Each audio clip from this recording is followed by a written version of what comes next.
Dr. James Allman was professor at Crichton College for 18 years before he joined our faculty in the year 2000 as professor of Bible Exposition.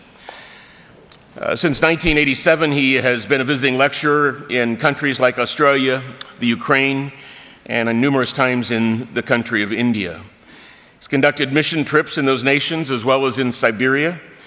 He served as translator for many of the Psalms in the Holman Christian Standard Bible, written articles for various publishers, and his iTunes library includes volumes of classical music, which is one of his great passions.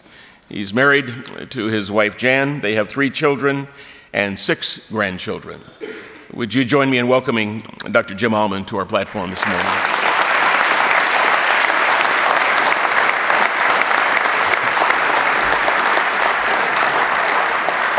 It's gratifying to look out and see so many people here. The only thing I can attribute it to is that this is the first week of the semester. At this time of the week, it usually is pretty thin, so it's good to see you all here.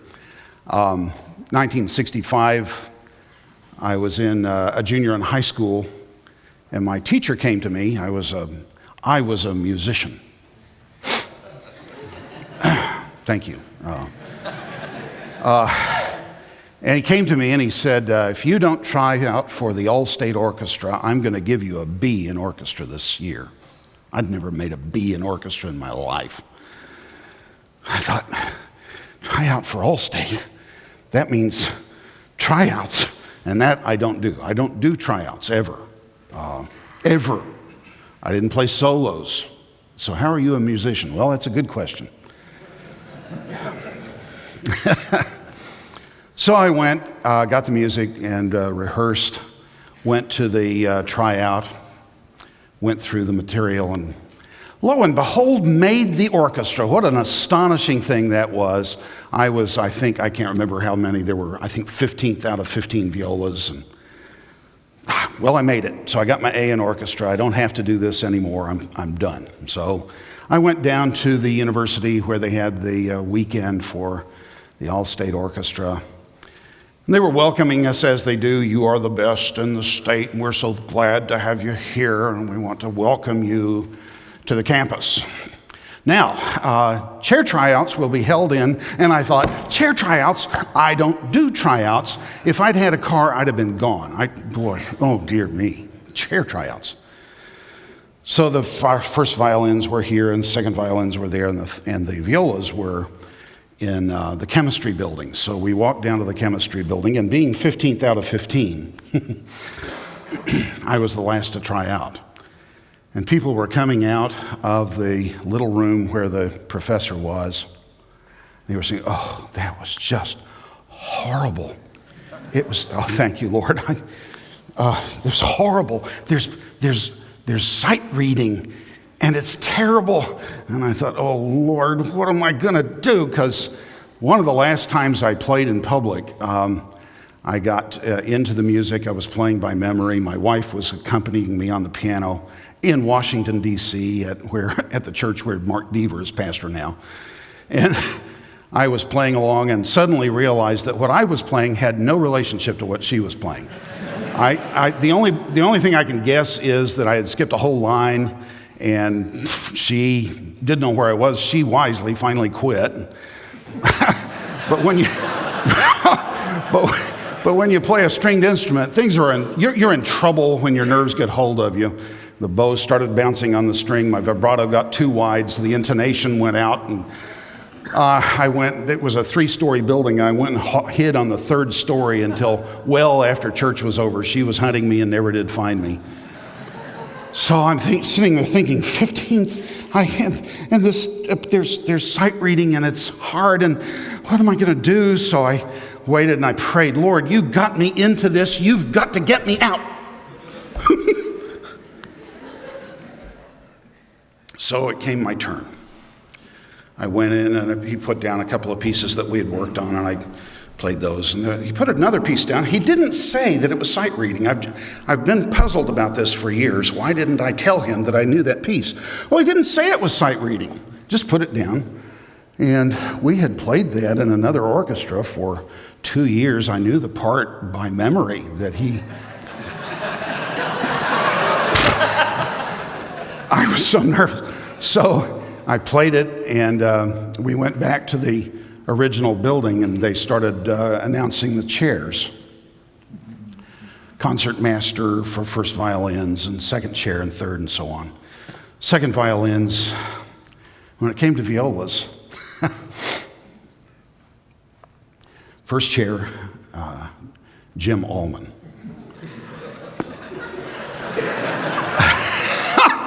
And I heard people saying, he was 15th chair. Yeah, I was 15th chair. What happened on that? What was going on there? Well, a lot of things were going on there. But among the things that were going on there was that God was showing his greatness in my life in a way I didn't deserve. Does that make sense? I'd like us to turn to a passage that's become very important to me in the last few months, Psalm 34. Psalm 34 is a composite psalm. It starts as a thanksgiving psalm, psalm of declarative praise. Then it turns into an instruction psalm, but you know, the commentaries always say this is a composite psalm, and they go through what I just went through. But as it turns out, declarative praise is never simply praise. It's always instruction to the people of God, because when you have experienced the saving work of God, it is the right and righteous response of the delivered one to tell the people of God, because the blessing of God never comes to us to terminate upon us. It always comes to us to flow out, strengthen, encourage, and enrich the people of God. So the whole point, in a very real sense, of declarative praise is to instruct people about who God is and what God does. The properly declarative praise portion of the psalm is down through verse 10. Let's read it. I will bless the Lord at all times. His praise shall continually be in my mouth. My soul will make its boast in the Lord. The humble will hear it and rejoice. Do you see? It's not just for the praise of God. It's for the instruction of the people. Verse 3, oh, magnify the Lord with me, and let us exalt his name forever. I sought the Lord, and he answered me and delivered me from all my text has fears. That's a valid translation. Let me paraphrase it. Terrors. They look to him and are radiant, and their faces will never be ashamed.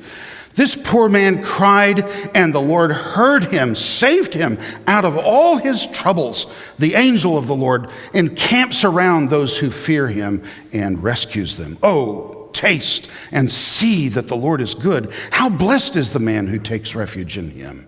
Oh, fear the Lord, you his saints, for to those who fear him there is no lack. The young lions do lack and suffer hunger, but they who seek the Lord shall not be in want of any good thing. That's what the scholars call the properly declarative praise section of the psalm. Let's look at it just a minute. A few things to say about it. There are several problems in this psalm, the first of which is the heading. I wonder whether we should take the heading seriously for the interpretation of the psalm. And then secondly, what does the heading imply? Well, the heading is probably original to the psalm. We have no body of hymnic literature in the ancient Near East as far as I'm aware. Some may well have been discovered recently. But as far as I'm aware, there is no body of hymnic literature that doesn't have a heading to its parts, its pieces. So that in itself would suggest that this is probably original and should be taken seriously. Some of the psalm headings, I tell my classes, and you need to know this, in Old Testament scholarship, the point of view is that ancient people are stupid. I don't know whether you knew that or not. Ancient people are stupid, and they could do things that we can't do because we're logical. They were stupid, and they believed in miracles and things like that. But we know better. So, but it is that very thing. Psalm 30, for example, has as its heading for the dedication of the house. But what does Psalm 30 have to do with the dedication of any house? Well, either they are stupid who added that heading to the psalm, or they knew something about the psalm we didn't know. Are you with me? So maybe if ancient people aren't stupid, maybe I should take account of that heading. Bruce Waltke, who is formerly on our faculty, wrote an article in Journal of Biblical Literature in 1991 on the headings and made the case that they are original, and I follow his argument and accept it. Well, if that's the case, what are we to make of the heading? We'll look at the so-called heading. This is verse 1 in the inspired text. My favorite professor said, if what I'm reading is different from what is on your page, you must understand that I'm reading from the inspired text and you are reading a mere translation.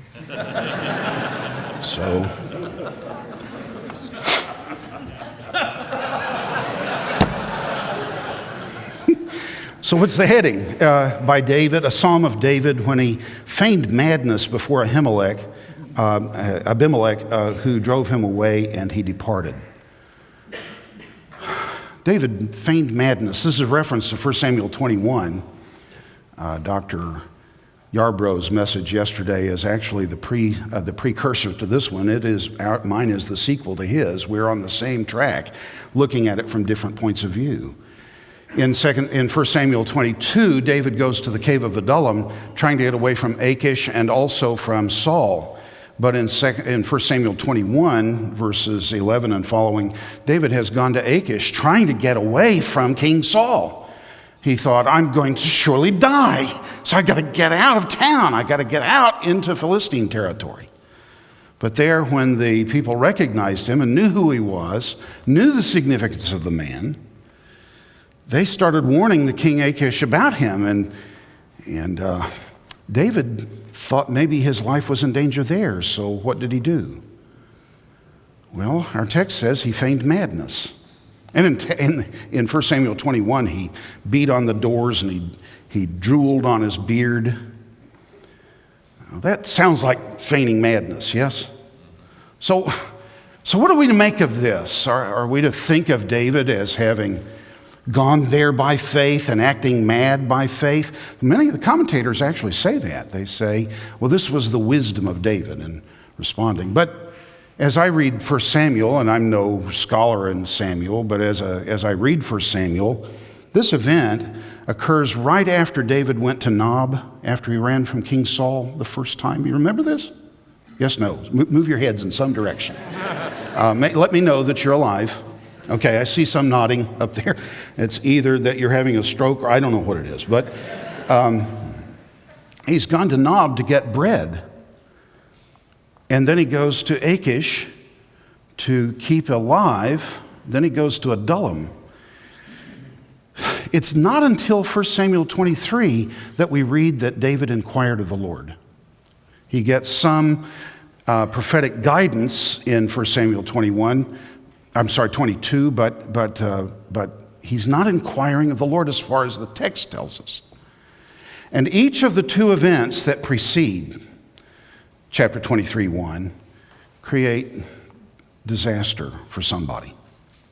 After chapter 23, and he starts inquiring of the Lord, there's a consistent beneficial effect of David's work in Judah and for the people of Israel. So my conclusion is David was wrong. So what are we to make of a psalm like Psalm 34 from a man who, if my interpretation is right, is actually wrong in his response to the whole situation? And the answer I have, and it's very important that we have this as a background for this psalm, is that even in sin, David learned to trust God and found out how good God is. How God even protects us in our sin.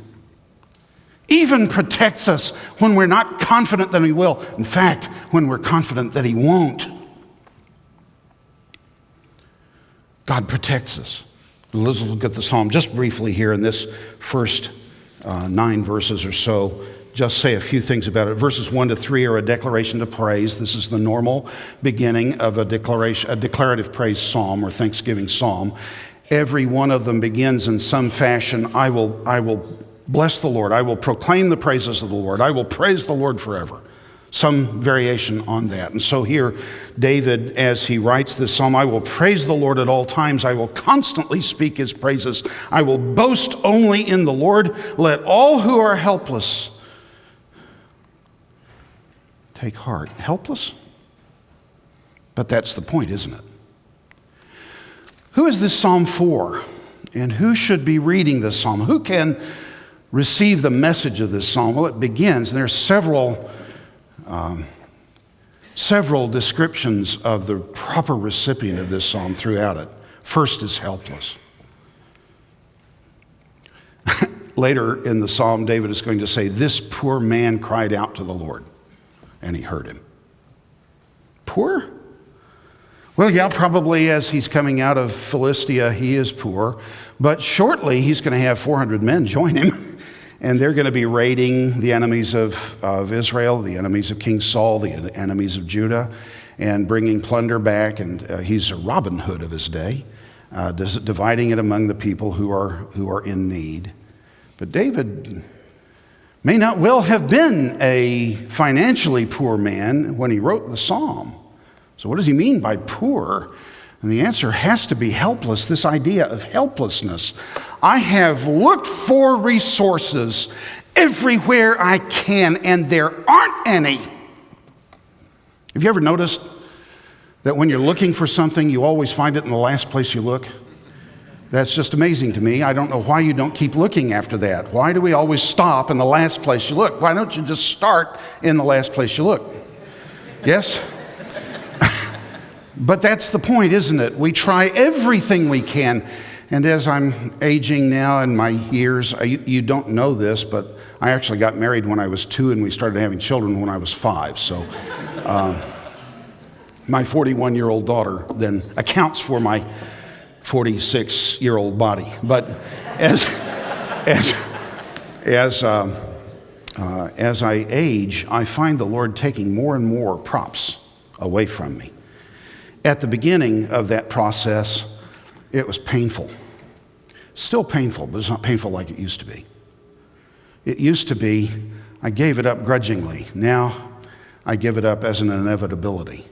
Not yet embracing the removal of the prop, but giving it up as an inevitability. It had to happen. I have to come to love the Lord more than any other resource that I have. I have to learn that no resource that I have is sufficient except one, and that's the Lord. And that's David's point, isn't it, in verses 1 to 3? Verse 4 and 5, indeed verses 4 to 7, rehearse the time of need and the time of deliverance. Normal, declarative praise psalm. I prayed to the Lord and he answered me. Now, why does he tell people that? Well, it's wonderful. I'm so thankful for you, David. I'm so glad to know that he answered your prayer. What good is that to me? I sat where you sat, and I heard people talk about answers to prayer, and I heard people talk about victory over sin, and I heard people talk about coming to understand the grace of God. And I sat there thinking, God, you do this for these people. Why won't you do it for me? Part of the reason was I still had too many resources. I hadn't let go of things that I wanted to hold on to. They were too important to me. I had to have them. So why does David tell them, I cried out to the Lord and he answered me? Because part of the function of a declarative praise psalm is to instruct the people of God on what kind of God he is and what he does. Thus, if that poor man cried out, what poor man? Well, David. In what circumstance? When he had faithlessly run off to King Achish of Gath, when he had faithlessly tried to solve his problem of danger there in Philistia by acting mad, when he had faithlessly run off and hid in Adullam, and then actually went off to Moab to find safety. Is there no safety in the land of promise? And our answer has to be, well, of course there's safety in the land of promise. But we know the end of the story. David didn't. So why does David tell us, this poor man cried out to the Lord and he answered? Because some of you have been wondering when I was going to get around to this. What God has done in the past is a model and a promise of what he will do in the future, though he's too creative to do the same thing the same way twice, and as Dr. Kreider has taught me to think, but he's too creative not to do the same thing the same way twice. He won't do it in exactly the same fashion, but it will be the same kind of thing. And he does it over and over and over again. And if a man like David cried out to the Lord and he answered, do you and I have any hope? Is there any hope for us as we face the trials of life? Indeed, how shall we face the trials of life? What's the appropriate faith response to coming trial? It's here in the psalm. Let's read more. Verses 8, 9, and 10, the invitation to claim, to join in trust. Taste and see. Isn't that one of those wonderful verses? But who in the world knows what it means? Taste and see that the Lord is good. Oh, the joys of those who take refuge in him. Taste and see. I looked at all the references to the verb taste this morning. All of them. I went through all of them, all 10, and looked at the meaning of the word. Most of the time it means something like take a taste. King Saul gives a decree that no one is to taste of food until the battle is complete with the Philistines. The idea there is you're not to eat, you're not to even so much as taste food. But then Barzillai, later in 2 Samuel, says to David, after David offers him a place at the king's table, Barzillai, who's an ancient man, said, he could want to be one of the profs here at the seminary. He was ancient. So, but he said, what good would it be for me to go to your house? I can't even taste what I eat or what I drink. That is, I have no sense of tasting. I have no ability to really enjoy food anymore. So what does it mean to taste and see that the Lord is good? Sample this. Get into circumstances that look like you're going to have to be destroyed. You're going to be destroyed either emotionally, psychologically. You're going to be destroyed spiritually. You're going to be destroyed physically. You're going to be destroyed economically. Get into circumstances. Try them out. See what kind of God is. Find out the flavor, if you will, of the goodness of God. Verse 9, fear the Lord, you godly ones. And that fear the Lord seems out of place in such a context. And yet, in Deuteronomy 10, see, I know things that most people don't know. Because I have a doctorate from Dallas Seminary. And I know great and wise things most people don't know. And what I know is that chapter 10 of Deuteronomy occurs between chapters 6 and 11. And what's important about that is those chapters are the exposition of the Great Commandment. You all know the Great Commandment. The Great Commandment is love the Lord your God. So why in chapter 10 do you have about 6 verses talking about fearing the Lord? Because fearing the Lord is what loving the Lord is. And fearing and loving the Lord is what taking refuge in the Lord is. And fearing and loving the Lord and taking refuge in the Lord is what trusting God is.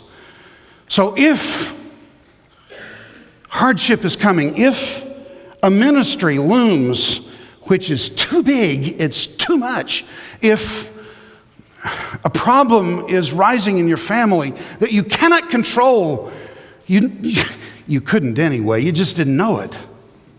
My daughter, my oldest, drove off when she was 16 for the first time in the car. It was the most helpless day of my life. Up to then, I could protect her. I could do what I needed to make sure she was safe.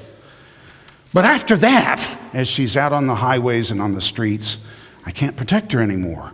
And I just felt absolutely helpless. I didn't know it. I was helpless like that all along. I couldn't protect her any better with her in the house than I could protect her out on the streets. I just didn't know it.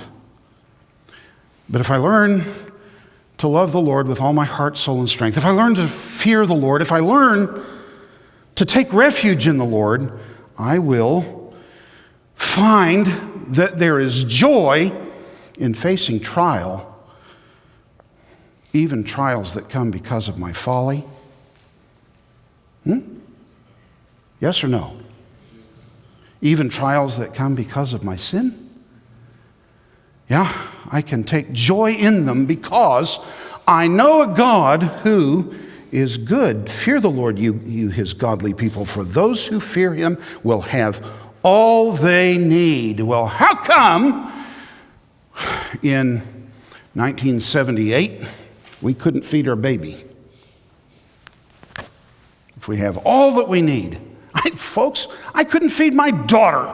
I didn't have money to feed her. I didn't have a refrigerator that would keep milk overnight.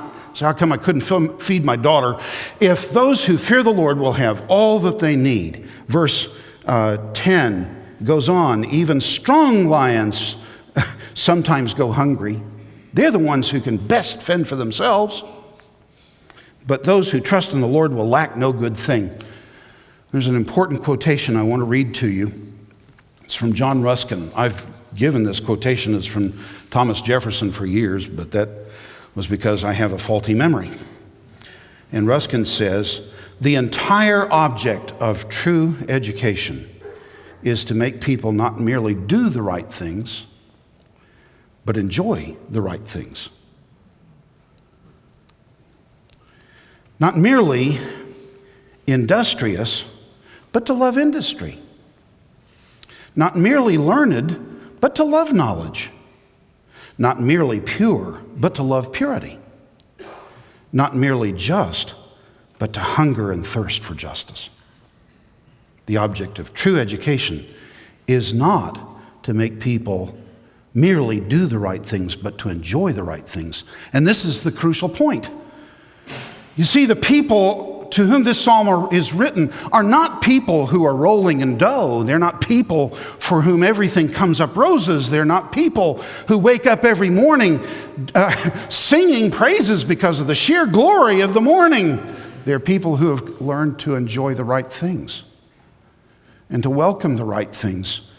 And not only welcome them, but to boast in the goodness of God in them.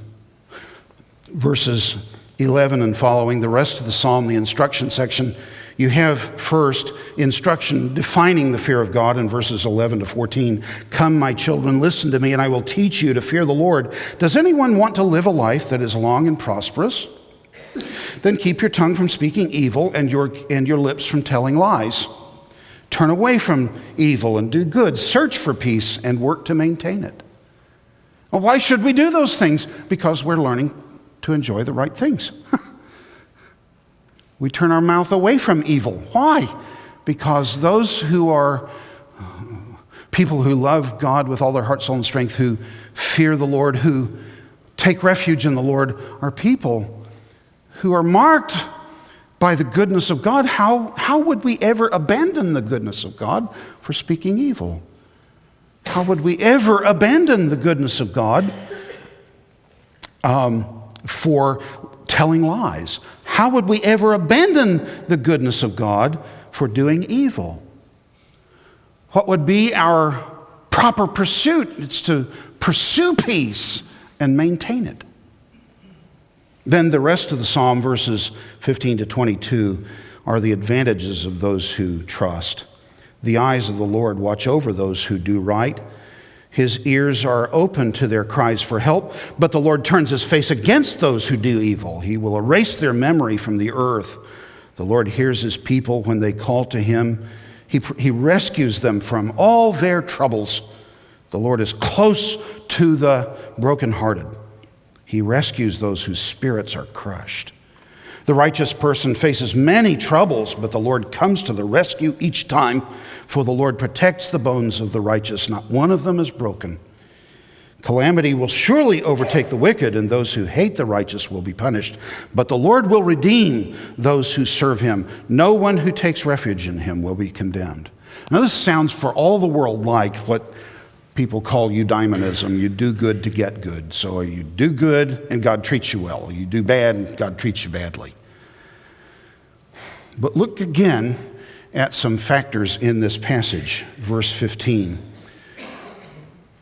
This psalm is for people who cry out for help. Yes? Dr. Yarbrough defined, I think, this word yesterday as screaming.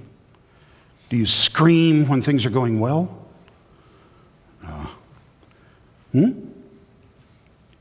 No. You may yell when things are going well.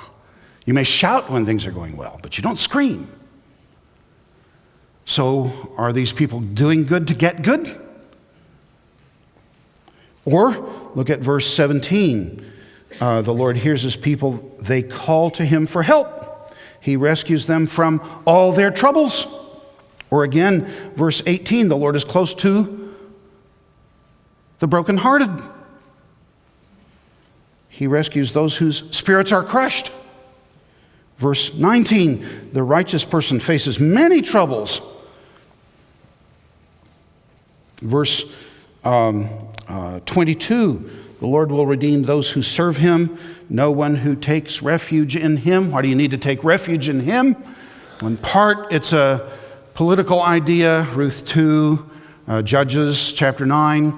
It's a political idea of taking refuge under a king to protect and provide. But in part, it's an entirely the idea of taking refuge, for example, in a cave someplace. This verb, as far as I know, is never used that way, but the idea is there. You go to a high rock, a high place where you can protect yourself against the onslaught of the enemy and take refuge there. Then, folks, this is not for people who are rolling in dough. This is not for the healthy, wealthy, and wise. This is not for the successful. This is not for the powerful, for the honored. It's for the despised. It's for the outcast. It's for the hopeless. It's for the helpless. It's for the person who has tried every resource and found every resource lacking. You always find what you need in the last place you look. And we have looked at every resource and found that there is none but God. We're brokenhearted because everything we hoped in failed. We're crushed because our enemies are always too powerful for us. We're downcast. We're weak in spirit because we don't have the will to stand up. You don't need a stronger will, you need a stronger God whom you can trust when the events of life are overwhelming. Then, when you have that God whom you can trust when the events of life are overwhelming, you can come into them with joy because you know your God. With delight, with rejoicing because you know your God. Not because the hardships are going to be easy. They're not. They're going to be hard. Not because the hardships will just fade away. They won't. They'll get worse. Because God is in the business of making our lives impossible so that He is the only reason why we do anything we do. But when I have a God that I can trust, even such times I can face rejoicing in the Lord. I don't have to feign madness. I don't have to look back and wonder, did He tell me that was sight reading? I know that God is working His purpose. And as things get worse and worse and worse and more difficult, it's time for God to show up. Folks, I'm not preaching this passage because I know all that it means in my life. In fact, this morning I woke up thinking, I don't even want to preach this passage. I don't even want to. Lord, would you let me preach something else? And I've been working on this passage since December, early December, It's the only sermon I've ever preached that I've worked on that long. If you ask me 6, 8, 10 weeks ahead what I'm going to preach on, I have no idea. I'll tell you when I get up. But this one, the Lord laid on my soul. I could not get free of it. I'm telling you this not because I know what it means. I'm telling you this because I need its message. I'm not here yet. But this is where I need to get. It's where you need to get. That's where the people of God need to get. Because we have a God who is good. We have a God who is merciful, who redeems the life of those who fear him, who take refuge in him. Let's close with prayer. Father, when we see you, we're going to realize how absolutely silly we were through our whole lifetime not to trust you. When we see you, we will see the perfection of your being and the obvious evidence of your goodness demonstrated in the multitudes of people who will be around your throne. We'll see it and we'll begin to perceive how foolish we were, how silly we were, how ridiculous we are. And as I look at my little children, little grandchildren, and see them howling because we take the knife away from them and they know what's best for them, Father, I realize I am that little child howling before you because you remove the props and the resources that I've counted on to make my life meaningful. And I never have really come to trust you, to know you, and thus to rejoice in you because you are a person who causes joy in all who know you. So, Father, grant all of us that we may grow in our faith, grow in our confidence in you because you are worth it. You've never failed your people. Remind us, Father, that the great goal of your work in our lives is to teach us to enjoy the right things. And when we learn to enjoy the right things, we'll never lack anything good. For Jesus' sake we pray. Amen.